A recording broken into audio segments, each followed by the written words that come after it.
In World War II, survival didn't always come from weapons or training. Sometimes it came from a button sewn inside a collar, a piece of string in a boot, or a shard of mirror hidden behind a photo. These weren't issued, they weren't listed, but they were carried quietly, deliberately, and often desperately. Soldiers didn't talk about them, because they weren't meant to be talked about. They were meant to work when everything else failed. These 7 items didn't win battles. They bought time. They bought warmth. They bought life one more night, one more breath, one more silent chance to endure. You won't find them in museums. But without them, many wouldn't have made it home. Today, we're revealing the survival items World War II soldiers carried and never spoke about.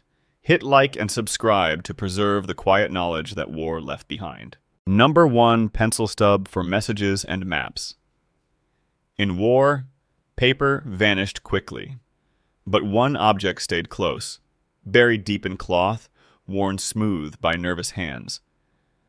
A pencil. Not a full one, just a stub, 2 inches, maybe less. Graphite wrapped in splintered wood, flattened at both ends. It was small enough to lose, but too important to let go. That stub wasn't for journals or poetry. It was for drawing escape routes from memory, for tracing patrol paths into the dust, for scratching coded warnings onto the back of tin plates. A single mark, made quietly, could mean the difference between capture and freedom. In silence, it spoke. No questions, no risk of being overheard, just pressure against metal, wood, or dirt. An invisible language only the desperate understood. Captured soldiers used it to track days without food, to record which guards rotated night shifts, to mark the one tree that rustled when wind passed, revealing the softest spot in the fence. One American pilot carried his pencil stub inside a hollowed matchbox, hidden under wax paper. At night, he marked silhouettes of aircraft on the inside flap, memorizing every curve, every engine sound. Not because he'd fly again, but because remembering felt like resistance. Another prisoner in Stalag Luft III hid his stub inside the shaft of a toothbrush. Each night, using the dim light of the moon, he added faint lines to a cloth scrap, his escape tunnel diagram, growing quietly, stitch by stitch, behind a false wall. The pencil didn't shout. It whispered. A single word on a spoon handle could warn a cellmate. A quick mark on a stone could reroute a patrol. Even initials scrawled into wood meant someone had lived, observed, endured. When it wore down, soldiers split it, wrapped the pieces in cloth, sharpened it with metal scraps. If it broke completely, they turned to soot, dirt, burnt twigs, but nothing worked like graphite. It was light, silent, concealable, and it made the unseen visible. This stub was never issued. It wasn't regulation, but soldiers carried it like a weapon, because sometimes survival depended more on memory than muscle. Not every soldier fired a shot, but many left behind a message, one forgotten item, one more day remembered. Number 2, mirror shard for signaling. It was smaller than a playing card, sharp at the edges, smudged at the surface, and carefully wrapped in cloth or cardboard. A broken mirror shard. Not for vanity, not for grooming, for survival. Soldiers didn't carry it to see themselves. They carried it to be seen, when everything else made them invisible. In dense forests, across frozen plains, and behind enemy lines, movement meant risk. But reflection? That was precision. With the sun as their partner, soldiers used a mirror's glint like a silent flare. Brief flashes aimed skyward, each one a pulse of hope. Air crews knew what to look for. A quick, unnatural flicker in the wilderness. 1 flash for location, 2 for confirmation, 3 meant distress. All this with no sound, no signal fires, no smoke trails that could give away position. Some shards were cut intentionally, others came from wreckage, a truck mirror shattered by gunfire, a mess kit polished to reflect. They didn't need to be pretty, just enough to bounce sunlight at the right angle. Even inside prison camps, mirror shards played their part. Smuggled under clothing, stitched into false seams, or hidden in shaving kits, they became tools for watching guards, scanning blind corners, or checking behind without turning your head. A French resistance courier once kept a mirror fragment inside her boot. When she passed information between camps, she used it to watch who followed, signaling her handler from across the yard with a twitch of light through a crack in the wall. In POW escape tunnels, these shards reflected not light, but coordination. One man watched from inside while another dug. The reflection was used to communicate progress, danger, and when to stop. It became the eyes behind you when turning around wasn't possible. The mirror didn't speak, but it warned. It coordinated. It called out across silence and distance. No one issued it. No one logged it. But those who had one held onto it tightly, not for themselves, but for the chance to be found. It wasn't glass. It was signal. It was safety.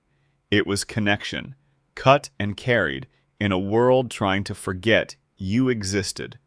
One forgotten item. One more day remembered. If you know of any survival item or story that's been lost to time, drop it in the comments. Sometimes the smallest details carry the loudest truths. Number 3. Thread and needle for repairs. It doesn't sound like much. A needle, a few feet of thread, rolled tight, tucked into a boot, a helmet lining, or the seam of a jacket. But this wasn't for comfort. It was survival, folded, hidden, and carried through the filth of war. Because when gear broke, no one handed you a replacement. Jackets tore during crawls through barbed wire. Packs ripped under snow and weight. Boots split open after weeks of frost and fire. If a soldier waited for help, he froze. If he didn't repair, he bled. So they learned, quietly, quickly, to stitch. It wasn't about neatness. It was about function. Some used fishing line for durability. Others unraveled socks, rewinding the strands. Bent nails became makeshift needles. Bone fragments were sharpened into points. They didn't need to look pretty. They just had to hold. Inside POW camps, thread did more than mend uniforms. It stitched hope. Prisoners used it to hide items, sewing double layers into jackets where maps, food, or flints could be stashed.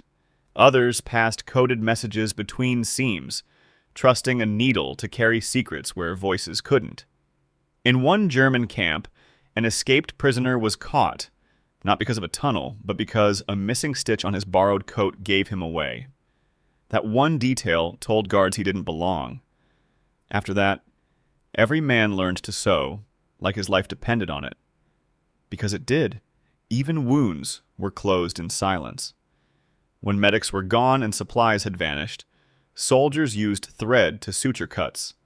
No anesthesia, no antiseptic. Just grit, steel, and instinct. One thread, one jab at a time. Infection was a risk, but bleeding out was certain. Some kept thread wound around buttons, others inside pen barrels. One story tells of a man who braided it into a bracelet, snipping pieces as needed. Nobody noticed. That was the point. It wasn't issued by command. It wasn't written into survival manuals. But in foxholes and fences, that thread reconnected a world unraveling at the seams. What looked like a civilian item carried a soldier through war. One forgotten item, one more day intact. If you know of a soldier's secret tool that helped them survive, share it in the comments. Sometimes the smallest items tell the biggest stories. Number 4. Button compass. It looked like any other button. 4 holes, black or brass, sewn onto a standard issue coat, but hidden inside some of those buttons was something no soldier was supposed to talk about: direction. Because when maps were burned and stars were clouded, this small object became the only guide left. A compass built into a button, disguised so perfectly that not even a seasoned officer could tell the difference without breaking it open. These weren't carried by chance. They were issued in secret to paratroopers, special operatives, and pilots flying over enemy lines. But many were smuggled into POW camps, stitched into civilian clothes, or passed between prisoners like treasure. The needle was magnetized steel, balanced, precise, but fragile. A tiny red mark pointed north. Soldiers would remove the button, place it on a leaf, float it in water, and watch it spin, revealing the only information that truly mattered: a way out. The Allies knew escape would depend not just on courage, but on quiet technology. So they hid it where no one would search. Prisoners in Colditz and Stalag Luft III memorized the feel of that button. Some sewed decoys next to it. Others scratched dots into fabric around it to remember orientation in total darkness. If you were caught with one, punishment was severe. But if you didn't have one, escape was nearly impossible. One British pilot, captured in Holland, broke his own compass button before interrogation, hiding the magnetized pieces inside a bar of soap. Days later, he reassembled it and escaped across a frozen river, following that tiny needle until it brought him to Allied lines. But these compasses weren't just for escape. They were mental anchors. For men trapped behind wire for years, direction was hope. Knowing where home was, even without roads, gave them something to hold on to. A goal, a reason to count steps, a reason to keep moving in their minds, even when their bodies couldn't. Sometimes the buttons never left the coat. Sometimes they were lost in soil. But when they worked, when the sky opened, and silence allowed one small plan to unfold, they became more than metal. They became escape routes wrapped in cloth. No orders required, no explanation given, just one more silent tool carried for the day freedom returned. One forgotten item, one more path home. Number 5, safety pin or wire loop. On paper, it was useless. A thin piece of bent metal, no larger than a matchstick, fragile, cheap, and forgettable. But in the hands of a World War II soldier, a safety pin or a simple wire loop became one of the most adaptable survival tools in the field. These weren't carried for emergencies. They were used every day. Gear broke constantly. Straps tore under weight. Belts loosened in mud. Zippers jammed after rain. Soldiers couldn't stop moving, and they couldn't wait for replacements. So they fixed everything on the go with whatever they had. A safety pin kept canteen straps from falling loose. It reattached rifle slings mid-march. It held down loose bandages when medics weren't near. One pin could secure a sleeve to stop it catching in machinery. Another could fasten a backpack flap tight to keep out snow or dust. Wire loops served similar purposes.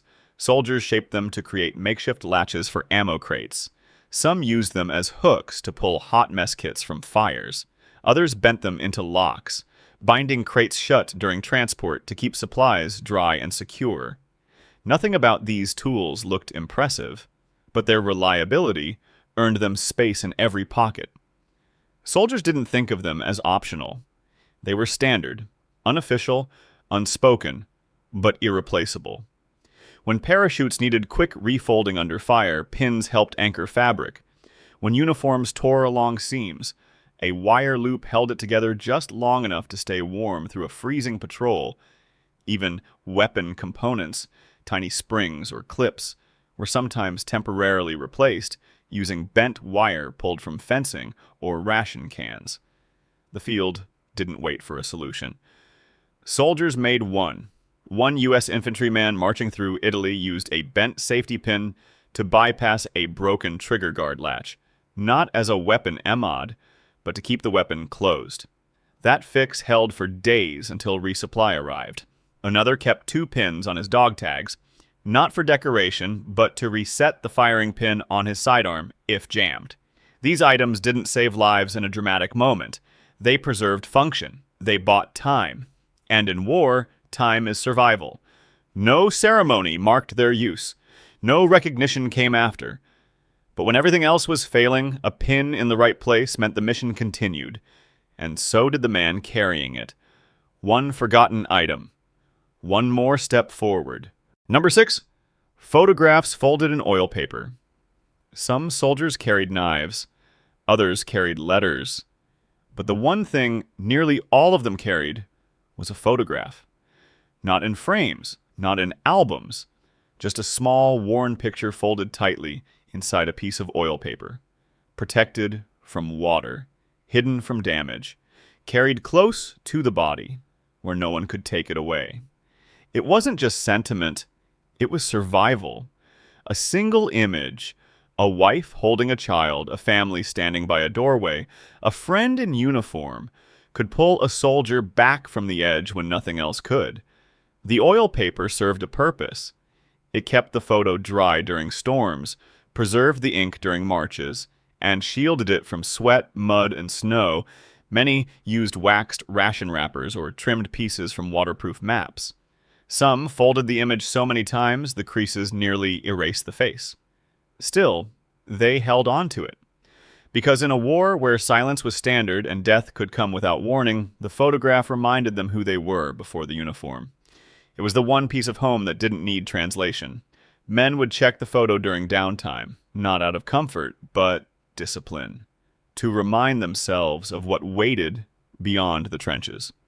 Not every soldier had faith in victory, but many had faith in memory, and that was enough.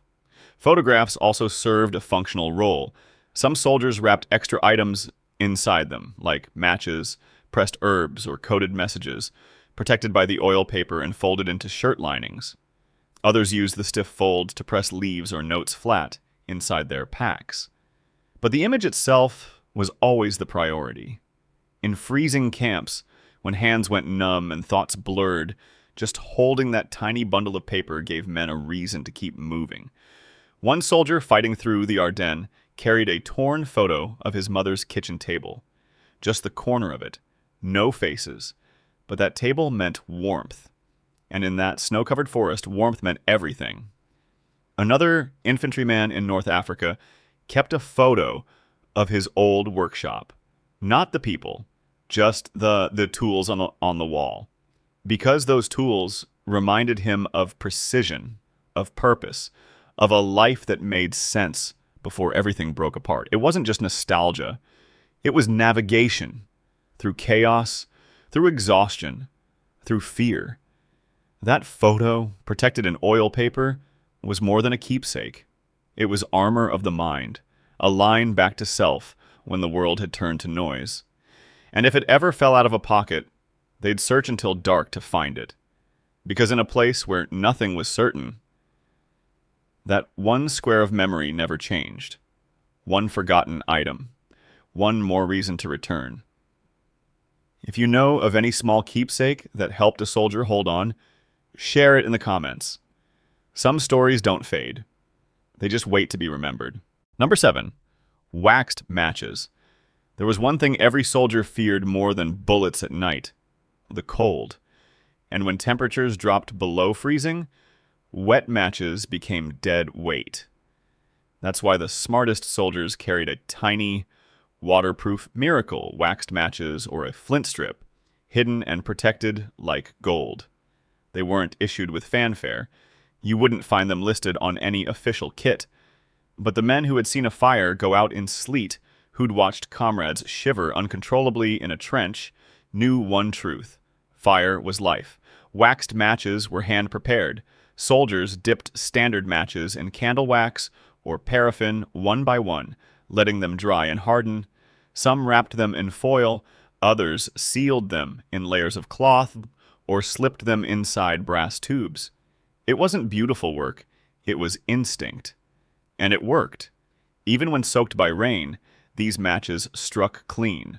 One spark, one flick, enough to light a stove, dry socks, warm numb fingers, or boil water when illness hovered nearby. Flint strips offered another advantage. They were reusable, reliable, and nearly impossible to ruin.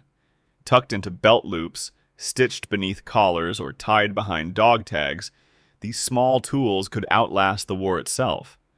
Soldiers struck them with blades, metal buckles, even ration cans, anything that could scrape a spark into dry tinder. But it wasn't just about warmth. Fire meant cooking. Fire meant signaling. Fire meant sterilizing a blade in the field when nothing else was clean. Soldiers learned to use bark, twine, paper, dried leaves, whatever burned, to extend those precious flames. One match wasn't just one light. It was 10 minutes of survival. Some kept the matches inside spent bullet casings. Others rolled them inside socks. One trick passed between soldiers involved hollowing out the wooden grip of a sidearm and lining it with a strikeable strip, making the pistol handle a fire starter without anyone noticing. These weren't gimmicks, they were contingency plans. Because when fuel ran out, when rain soaked every layer of clothing, when winds howled through broken windows and collapsed bunkers, what mattered wasn't how strong a man was. It was how prepared he stayed. And one waxed match could turn a deadly night into a survivable one. It could dry the inside of a coat before frostbite set in. It could brew bitter tea that fought off infection. It could light the fuse on a final flare when the world had gone dark. No officer demanded men carry them. No manual explained how to make them. But soldiers passed the knowledge anyway, quietly, urgently, like something too valuable to lose. They didn't carry fire. They carried the chance to make it. One forgotten item, one more night survived. If you know of any improvised tool soldiers used to fight cold or stay alive, share it in the comments. Survival lived in the smallest sparks. They never bragged about these things. You won't find waxed matches or pencil stubs in museums.